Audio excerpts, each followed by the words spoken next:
Season 1 episode 1 start होता है और हमें दिखता है कि सॉल एक शॉप में काम कर रहा है। ये एक बेकरी टाइप फूड शॉप होता है।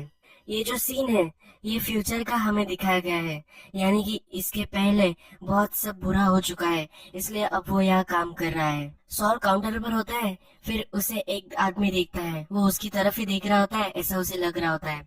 सॉल की तरफ वो आता है, उसे लगता है कि उसे ही मारने वो आ रहा है, पर वो अपने फ्रेंड्स के यहाँ चला जाता है। यानी कि सॉल ने कुछ बुरा किया है और वो लोगों से डर रहा है। फिर वो हमें उसके घर में दिखता है, वो टीवी देख रहा होता है और बोर हो रहा होता है। फिर वो अपने कबर्ड से एक डीवीडी निकालता है, उसमें उसकी जो एडवर्टाइजमेंट होती है बेटर कॉल सॉल की, उस एडवर्टाइजमेंट को प्ले करता है और फिर वो पुराने दिन याद कर रहा होता है।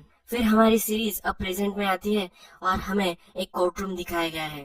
इस कोर्ट रूम में सब सॉल का वेट कर रहे होते हैं और सॉल बाथरूम में प्रिपेयर कर रहा होता है। वो एक टीनेजर्स की टीम को रिप्रेजेंट कर रहा होता है।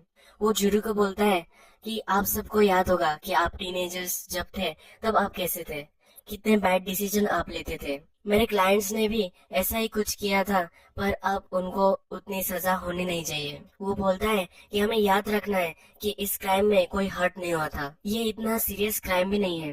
फिर सॉल ये सब बताकर बैठ जाता है। डिफेंडेंट जो होता है वो फिर एक टीवी लाता है, उस टीवी पर उन टीनेजर्स ने क्या किया था ये हमें दिखाया जाता है। तो उन्होंने लैब में जाकर डेड बॉडी जो होती है, डेड बॉडी की सर को धड़ से अलग कर दिया था, इसलिए उन पर ये कोर्ट चल रहा होता है। हमें तो अब पता ही है कि उनको सजा तो होने ही वाली है। ये केस वही खत्म हो जाता है और जब सॉल चेक कलेक्ट करने जाता है तो उसे $700 से मिलते हैं। सॉल उस लेडी को बोलता है जो उसे चेक दे रही होती है कि ये 3 डिफेंडेंट थे, उनके लिए मुझे 2100 मिलने चाहिए, पर वो उसे सिर्फ 700 ही देती है। वो डिसअपॉइंटेड होकर अपनी गाड़ी में बैठता है। उसे वहां एक कॉल आता है। ये केटलमैन केस होता है। ये जो केटलमैन होते हैं उनके आदमी ने काउंटी ट्रेजर से $1.5 मिलियन चोरी किए होते हैं। तो ये सॉल्व के लिए बहुत ही बढ़िया केस होने वाला होता है। उसे पैसों की भी बहुत जरूरत होती है। वो फिर एक सेक्रेटरी के आवाज में बात करता है। उसका ऑफिस बहुत ही घटिया होता है, इसलिए वो अपने सेक्रेटरी के आवाज में उनसे बोलता है कि क्यों ना हम कैफे में मिले। फिर कैफे में उनकी अपॉइंटमेंट हो जाती है। वो फिर कोर्ट से निकलता है। कोर्ट ने उसे पार्किंग टिकट दिए हुए होते हैं। जो पार्किंग चेक करने वाला होता है वो उसे बोलता है कि ये तुम्हारे कम है, तुम ज्यादा टाइम वहां थे और इसलिए तुम्हें और एक टिकट लाना होगा, वरना तुम्हें पे करना पड़ेगा। सॉल उसे स्वीट टॉक करने की कोशिश करता है, पर वो मानता ही नहीं। फिर हमें उसका चेहरा दिखता है। जो टिकट दे रहा होता है वो होता है माइक। माइक की इस सीरीज में अब एंट्री हो चुकी है। माइक का भी ये पास्ट है। ब्रेकिंग बैड में उसका फ्यूचर था जब वो गस के लिए काम वगैरह कर रहा था।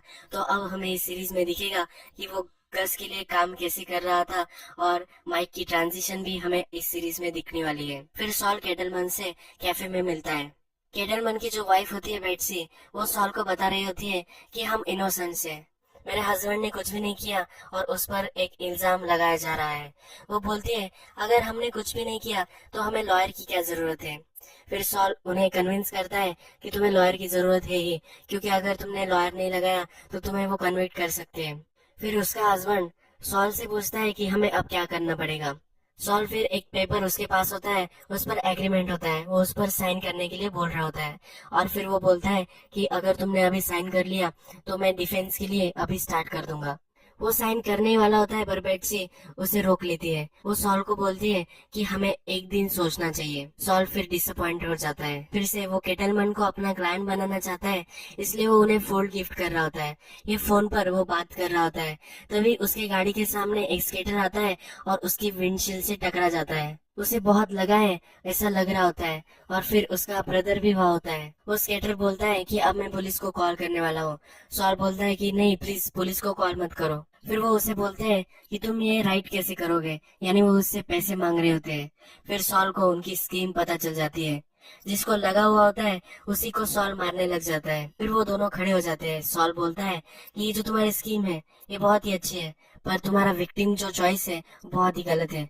मैं भी यही करा करता था, तुम मुझे उल्लू नहीं बना सकते। वो फिर उनसे पैसे मांगता है कि मेरी जो विंडशील्ड टूटी है इसके तुम्हें पे करना पड़ेगा। फिर वो दोनों वहां से भाग जाते हैं। नेक्स्ट सीन में सॉल हमें एक पार्लर में दिखाया गया है। ये वही पार्लर है सॉल ने जिसे जेसी को सेल करना चाहा था। उसने जेसी को बताया था कि अगर तुम्हें मनी लॉन्ड्रिंग करनी है तो तुम इस पार्लर को बाय कर लो। वही उसी पार्लर में अब सॉल रहता है। उस पार्लर के स्टोर रूम में वो जाता है और वही उसका ऑफिस भी होता है और वही वो सोता है। उसके मेल्स वगैरह देखता है तो बहुत सारे पेमेंट उसके ड्यू होते हैं। के नाम पर $26,000 का वो चेक होता है और ये चेक हैमलिन हैमलिन एंड मगिल का होता है। यहाँ में सॉल का एक्चुअल नेम पता चलता है। उसका नाम होता है जेम्स मगिल। ये एक्चुअली ये चेक उसके ब्रदर के लिए होता है। सॉल उस चेक को फाड़ देता है। फिर वो हैमलिन एंड हैमलिन मगिल के यहाँ आ जाता है। शॉर्ट होता है HHM। फिर वो बॉस की मीटिंग जो हो रही होती है उस मीटिंग में घुस जाता है। उनको बोलता है कि तुमने ये जो चेक भेजा था ये अच्छा ट्राई था, पर हम ये चेक नहीं लेने वाले। मेरा ब्रदर अब इस एजेंसी में काम नहीं करता तो तुम्हें उसे सब पैसे दे देने चाहिए। वो अब इससे निकल जाना चाहता है। उसके 30% $17 मिलियन होते हैं, तो तुम्हें अब वो पे करना है। वहाँ का जो बॉस होता है हावर्ड, वो उसे बोलता है कि हमें तुम्हारा जो ब्रदर है वो हमें फिर से इस जॉब में वापस चाहिए और थोड़े दिन बाद वो वापस आ भी सकता है। हमें इस कंपनी का उसे पार्ट बनाना है, इसलिए वो उसे सेल नहीं कर रहे होते। सॉल बोलता है कि अब वो वापस नहीं आने वाला। फिर वो वहाँ से चला जाता है। जब वो लिफ्ट से बाहर निकलता है तो वहाँ एक डस्टबिन होती है। वो सारा गुस्सा उस डस्टबिन पर निकालता है। हमें प्रीवियस सीन में दिखाया गया था कि उस डस्टबिन को ऑलरेडी मार्क्स थे, यानी कि सॉल ने पहले भी उस डस्टबिन पर गुस्सा निकाला था। उस मीटिंग में किम भी होती है। सॉल और किम की पहले भी एक रिलेशनशिप हुई होती है। ये हमें फिर पार्किंग में दिखता है। सॉल उसे एक सिगरेट देता है और जैसे ये सीरीज प्रोग्रेस होगी वैसे हमें और भी इनकी रिलेशनशिप देखने को मिलेगी। फिर नेक्स्ट सीन में हमें एक घर में सॉल आते हुए दिखता है। उस घर में जाकर वो अपना जो मोबाइल होता है वो बाहर ही छोड़ कर आता है। वो बहुत सारे सप्लाईज, खाने की चीजें वगैरह उस घर में लाता है।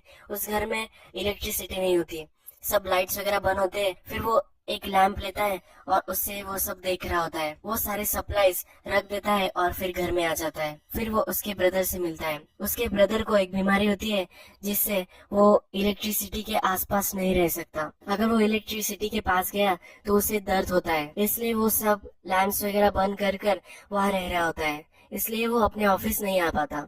सॉल उसके लिए हमेशा सब सप्लाईज लाता है, उसके लिए न्यूज़पेपर लाता है, सब उसके ख्याल वो रखता है। अब हमें मालूम होता है कि सॉल का ब्रदर चक उसे अपने शेयर्स नहीं सेल करने। वो सॉल को समझाने की कोशिश करता है कि अगर अड़ा रहा तो उन्हें अपनी कंपनी सेल करनी पड़ती है और मैंने उस कंपनी को क्रिएट करने के लिए बहुत सारे वर्क्स आवर्स दिए हैं, बहुत सारे मेरे साल दिए हैं। मुझे वो कंपनी सेल नहीं करनी है।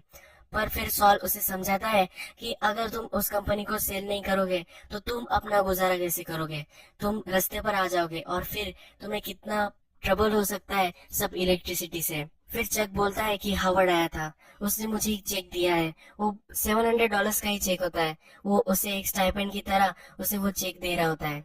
सॉल बोलता है कि ये पेनीज तुम्हें अब नहीं लेनी चाहिए, तुम्हें पूरे अपने पैसे कैश आउट करने चाहिए। चक उस पर नाराज हो जाता है और बोलता है कि मैं फिर से काम पर जाने वाला हूँ, मैं ऐसे घर पर ही नहीं बैठने वाला। सॉल फिर उसे सॉरी बोलता है। फिर चक उसे उसका मैच बॉक्स देता है। चक उसे बोलता है कि तुम्हारा जो मैच बॉक्स है वो HHM की बहुत ही सिमिलर है, तो तुम ये यूज नहीं कर सकते। ये एक प्रोफेशनल कर्टिस से समझकर तुम अब अपना नाम चेंज कर लो, अपनी एजेंसी का नाम चेंज कर लो। सॉल ये देखकर नाराज हो जाता है। नेक्स्ट दिन हमें सॉल उन स्केटर को लोकेट करते हुए दिखता है। वो उनके पास जाकर उन्हें बोलता है कि मेरे पास तुम्हारे लिए कुछ काम है, तुम अगर मुझे कुछ समय दोगे तो ये तुम्हारा बहुत ही प्रॉफिटेबल समय हो सकता है। वो फिर उन्हें एक स्टोरी बताता है जिसमें वो बोलता है कि जहाँ मैं रह रहा था वहाँ बहुत ही स्नो रहता था, वहाँ मैं एक ही हिट में 7,000 8,000 ऐसे पैसे क्लियर कर लेता था। तो उनसे पूछता है कि तुम कैसे क्लियर करते हो। फिर वो उसे बोलते हैं कि हमें $630 ही मैक्सिमम क्लियर किए थे। फिर वो उन्हें एक जॉब देता है। वो फिर उन्हें केटलमैन की यहाँ लेकर जाता है। जो बेटसी होती है उसकी गाड़ी वो उन्हें दिखाता है। वो बोलता है कि तुमने मेरे साथ जो किया था यही तुम्हें बेटसी के साथ करना है। उसका प्लान होता है कि ये दोनों जब उससे टकराएंगे तब वो वहां जाएगा और बेटसी का ट्रस्ट फिर से ले लेगा और फिर वो उसकी क्लाइंट बन जाएंगे। वो उन्हें सब समझाता है और फिर वो नजर रख रहा होता है बेटसी के कार पर। बेटसी कार में बैठती है और फिर वो वहां से निकलती है। सॉल उनको कॉल कर देता है। जब वो गाड़ी से टकराते हैं तब उस गाड़ी से कोई भी नहीं निकलता। वो हिट एंड रन का केस बन जाता है। वो गाड़ी वहां से चली जाती है। फिर वो दोनों ब्रदर उस गाड़ी का पीछा करते हैं। वो सॉल को कॉल करते हैं कि वो तो डायरेक्टली निकल गई। सॉल बोलता है तो ये तो गोल्ड माइन है, अभी हिट एंड रन का केस है, तो इसलिए तुम्हें बहुत ज्यादा पैसे मिल सकते हैं। फिर वो दोनों उसे बाईपास करने वाले होते हैं। जब वो उस घर तक पहुंच जाते हैं जहां उन्हें लगता है कि बेटसी आ गई है, पर उस गाड़ी से एक ओल्ड वुमन निकलती है। फिर वो उसे ब्लैकमेल करने की कोशिश करते हैं और पैसे उससे ऐंठ रहे होते हैं। फिर वो उसे घर में लेकर जाती है। सॉल भी उस एरिया में आ जाता है और स्केटबोर्ड बाहर देखकर उस घर को टकटकाता है। जब वो डोर ओपन होता है तो उस पर गन रखी हमें दिखती है। उस डोर से बाहर आता है टोको। टोको की फिर से एंट्री है ब्रेकिंग बैड सीजन 1 और 2 के बाद। यही एपिसोड खत्म हो जाता है।